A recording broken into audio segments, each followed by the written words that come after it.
2차 세계대전 이후 냉전 시대를 거치면서 각종 희한한 신무기들이 등장해서 그 성능을 검증받는 일이 잦았습니다. 특히 지상전의 왕자로 불리는 전차, 이 전차에도 다양한 전차들이 등장해서 눈길을 끌었는데요. 기묘하지만 잘 만든 전차들을 만나보겠습니다.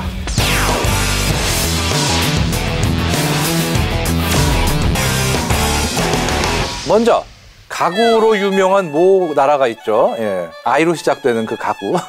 이 나라에 포탑이 없는 전차가 있습니다. 흔히 S탱크라고도 불리는 STRV-103이라는 전차입니다. STRV가 트리즈방 스웨덴어로 전차를 뜻하는 어떤 말의 약자인데, 이 S탱크는 포탑이 없고 주포를 차체에 직접 장착한 독특한 모습의 전차입니다. 1950년대 후반부터 설계해서 1967년부터 실전 배치한 자체 개발 전차입니다. 스웨덴은 영국으로부터 센츄리온 전차도 같이 도입을 했는데요. 덕분에 이 센츄리온과 S탱크가 80년대까지 스웨덴군의 공동 주력 전차로 활약을 했습니다. 전차 역사상 유래를 찾아보기 힘든 독특한 설계인데, 이게 물론 포탑이 없고 차체 포를 직접 단 전차라는 게 없는 건 아니에요. 2차 세계대전 당시에 독일에 돌격포나 구축 전차라는 게 있었으니까. 근데 이 S전차가 특이한 거는 포가 아예 움직이지도 않아요. 아예 완전히 고정돼 있습니다. 정말 포를 0.1mm만 옆으로 움직이려고 해도 차체가 직접 쫙 움직여야 돼요. 왜 이렇게 했냐? 여러 가지 이유가 있습니다. 포탑을 없앤 이유는 일단 높이를 낮추기 위해서기도 하지만, 이게 재밌는 게 전체 높이로 딱 보면은 구소련군의 T-62 전차보다 아주 약간 낮은 수준에 불과해요. 큰 차이가 없어요. 하지만 포탑이 없는 만큼 이 차체 정면의 장갑을 아주 경사지게 만들 수 있기 때문에 경사장갑 효과가 엄청나게 높습니다. 실제로 정면 장갑의 두께는 70mm 정도인데 워낙 경사가 져 있기 때문에 수평으로 발사하는 포탑에 대해서는 330mm 두께의 장갑과 같은 효과를 발휘합니다. 그냥 비스듬하게 들어오니까. 또 포탑이 없는 만큼 차체 공간이 아주 넉넉하기 때문에 승무원의 활동 공간에 나름 여유가 있어요. 차체를 전부 움직여야 포가 조준되는 만큼 변속기는 아주 반응성도 좋고 미세한 조절이 가능하다라고 합니다. 무슨 얘기냐? 조금만 움직여도 조금만 싹 움직이고 또 굉장히 빨리 반응한다, 이런 얘기죠. 또 차체를 신속하게 돌려야 되다 보니까 궤도의 길이도 일부러 짧게 했어요. 여기에 당시로선 최첨단의 유기압식 현수 장치를 적용해가지고 차체의 높이가 쉽게 아래로 바뀔 수 있게 합니다. 안 그러면 포를 위아래로 움직이니까. 그리고 따로 포탑이 없기 때문에 단 2명이 타도 완벽하게 전투를 할 수가 있어요. 조종수가 포수를 겸합니다. 어차피 차체로 움직여요. 포가 움직이니까. 또 전차장도 조종과 포의 조준 및 발사가 가능하거든요. 그러니까 평상시에는 조종수가 조종도 하고 포도 조준하고 전차장은 바깥 관측하면서 필요하면 자기가 조종도 하고 포도 조준할 수 있는데, 더 재밌는 게 이러다 보니까 정말 급할 때는 혼자서 북치고 장구치고 다 할 수 있어요. 하지만 전차를 운용하는데 딱 2명밖에 없으면 굉장히 불편해요. 전차를 운용하는데 실제로 조종하고 포 쏘고 이거는 굉장히 짧은 시간이고, 나머지는 정비하고 야영하고 뭐 이런 식으로 잡무 보고 이런 게 많다 보니까 그래도 승무원이 3명은 있어야겠다. 그래서 3명으로 했는데, 그러면 세 번째 인원은 뭐 하냐? 후방 조종수예요. 평소에는 멍 때리면서 뒤를 보면서 앉아 있다가 후퇴해야 할 때 이 후방 조종사가 곧바로 엑셀을 밟고 도망을 가는 겁니다. 그러니까 예를 들면 후퇴할 때도 유용하지만 특히 요긴한 게 적을 사격한 다음에 진지를 바꿀 때 전차가 후진할 필요가 없는 거예요. 그냥 곧바로 뒤를 향해 전진하면 되는 거죠. 그리고 이 세 번째 후방 조종수는 자동장전 장치가 고장나면 그때부터는 타작수 역할도 합니다. 참, 너는 계획이 다 있구나. 이게 또 재밌는 게 차체도 특이하지만 엔진도 특이해요. 가스터빈과 디젤 엔진이 같이 들어가는 겁니다. 사실 전차가 진짜 중요한 부분이 가속이거든요. 이게 평소에 움직일 땐 디젤 엔진으로 쓰다가 갑자기 도망쳐야 될 때, 그때 가스터빈을 휘잉 돌려가지고 그냥 급가속을 확 해버리는 거죠. 여기서 끝이 아니에요.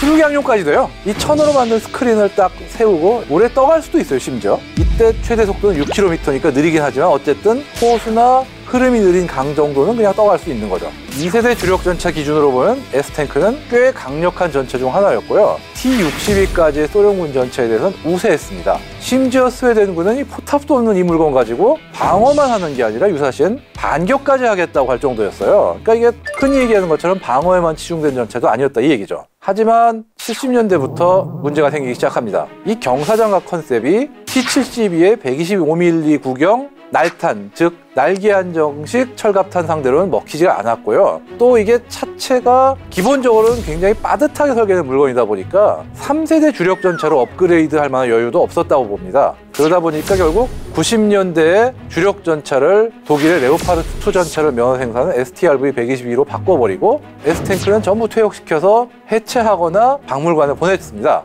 다행인 거는 그래도 일부 전차들은 영국이나 스웨덴 등에 가동되는 상태로 남아있어가지고 이벤트 등에서 그 특이한 모습을 여전히 과시하고 있습니다.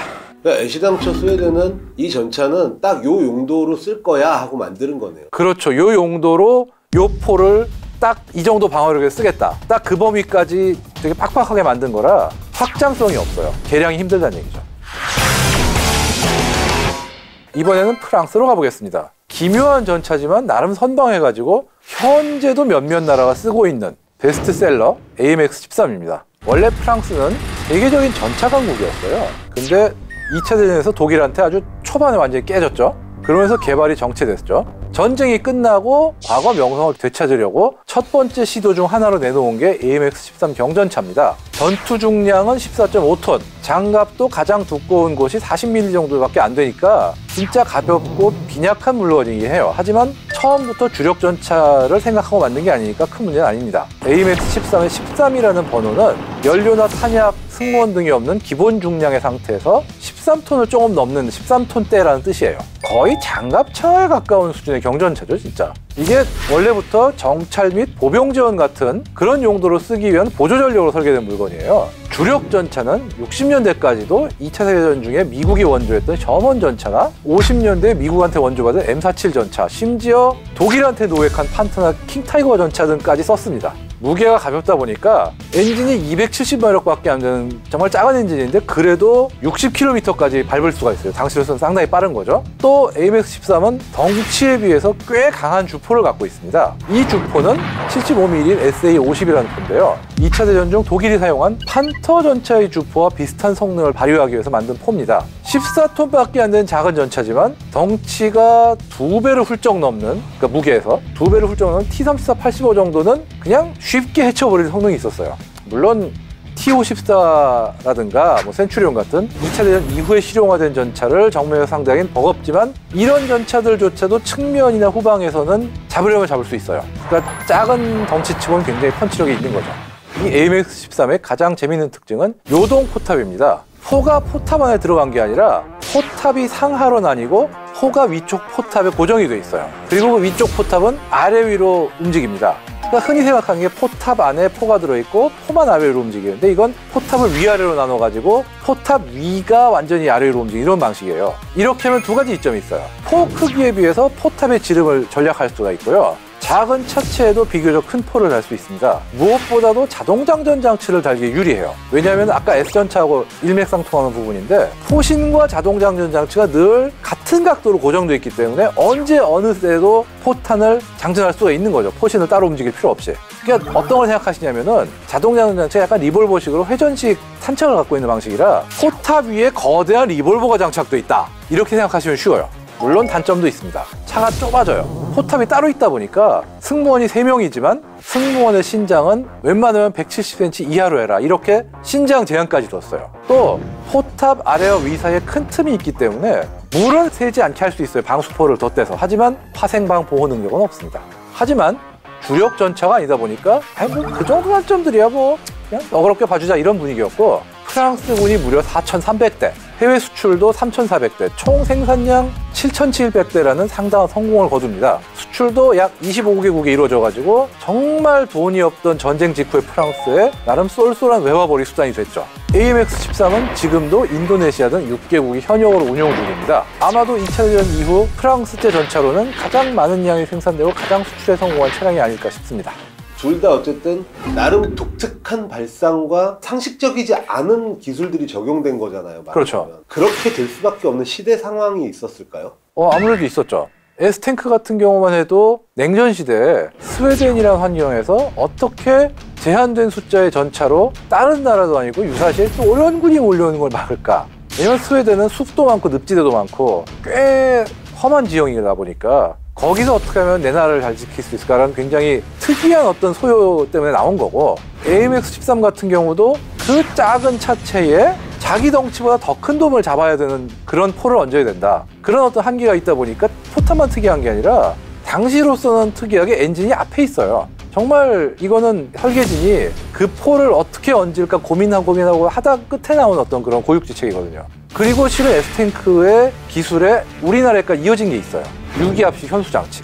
다음 보면은 S탱크도 그렇고 K1도 K2도 보면 그렇고 이 차체 자체를 아래로 움직일 수 있잖아요. 실은 그 기술이 계보가 이어져요. 심지어 큐큐를 설계할 때는 초반에 S탱크를 설계했던 스웨덴의 교수님이 우리나라에 와가지고 강연도 했었고요. 그게 그냥 우연의 산물이 아니에요. 다 이어집니다. 탱크 이즈 위아더 웨이즈. 그렇죠.